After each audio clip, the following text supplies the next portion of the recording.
Comment trouver l'équilibre donner-recevoir en tant que femme? La société occidentale actuelle valorise le don et le sacrifice. La quête de l'épanouissement et d'équilibre est d'atteindre ce qui compte vraiment pour soi, le bien-être de ceux qu'on aime. Je suis Frédéric, coach énergéticienne en mieux-être et révélatrice de potentiel féminin. Alors, en tant que femme, notre priorité, consciente ou inconsciente, reste les autres. Nous avons besoin de nous sentir utiles, de contribuer au bien-être global et à l'évolution de notre communauté. Ce besoin de contribuer nous nourrit. Donner et recevoir sont les deux côtés de la même attitude, comme le dit Lise Bourbeau, les polarités d'une même énergie, le flux naturel de la vie. Si l'un des pôles se développe de manière exagérée ou s'il est bloqué, tout le flux est déséquilibré. On pense que la générosité, c'est donner sans rien recevoir en retour, alors que l'acte de rendre fait partie intégrante de notre psychisme. L'équilibre entre donner et recevoir engendre des relations plus saines. Donner sans recevoir ou recevoir sans donner entraîne des relations inégales et la prise de pouvoir sur l'autre. Je t'encourage à examiner attentivement ton propre équilibre entre donner et recevoir. Le blocage le plus courant est celui du recevoir. Recevoir est dans beaucoup d'éducation le résultat d'avoir beaucoup donné, travaillé, sué. Cette difficulté peut prendre une forme paradoxale qui pourrait être par exemple un excès de don qui se termine en épuisement ou en ressentiment de soi et ou de l'autre.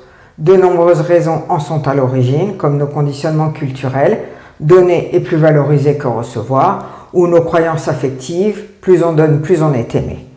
Plusieurs expériences du département de psychologie de l'Université du Michigan ont révélé que si une personne faisait un don trop important, cela suscitait une réaction de rejet chez toutes les autres personnes ayant le sentiment de ne pas pouvoir rendre l'équivalent.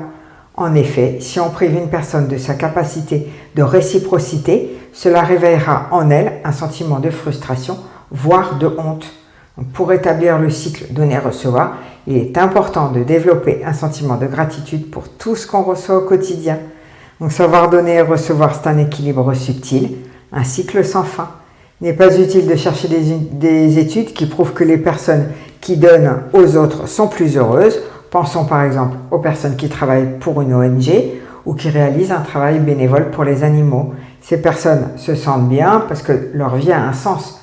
Cependant, il est important de nous assurer que les personnes méritent ce que nous apportons.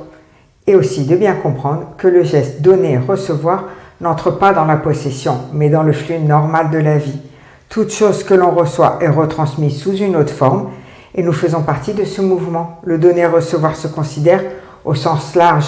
Quand je donne, ce n'est pas à cette personne en particulier que j'attends en retour, c'est la vie elle-même qui met en route le flux du retour.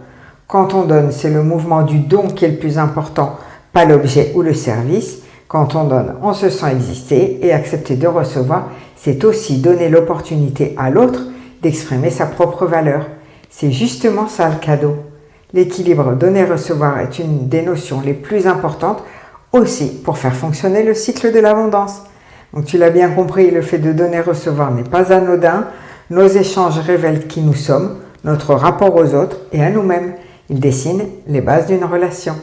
Et toi, donnes-tu trop? Est-ce que tu acceptes de recevoir facilement? As-tu des échanges égalitaires?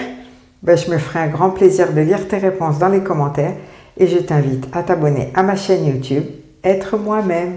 Merci.